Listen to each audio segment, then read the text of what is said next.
How to create floating text in VN Video Editor. Alright guys, so your first step is to open up the VN Video Editor. I'm using an emulator which is BlueStacks, and once you've opened it, just head into your projects. So you can click on the plus icon and click on New Projects, select the project you'd like to work on, click on Next.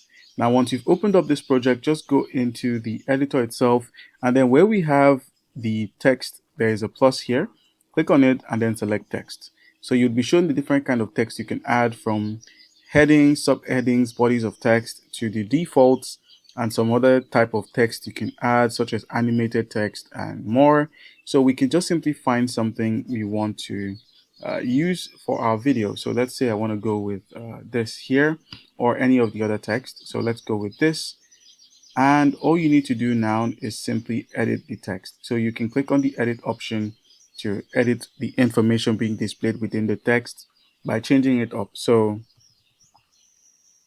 we can have it look like this. And then once you're done, click on the check mark.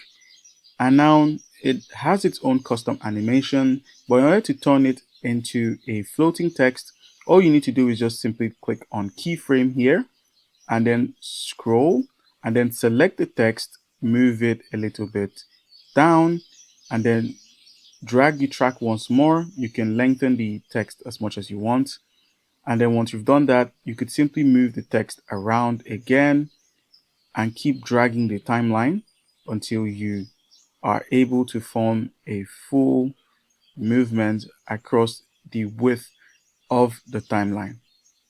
And as you can see, more keyframes are being added with each movement. And then once you're done, you could just click on motion and then click on fade in, and then, work on the duration, click on the check mark, and you can now head over to the last key mark, click on motion, select fade out, click on fade, and lengthen it. So it's going to look like this when you play the entire clip.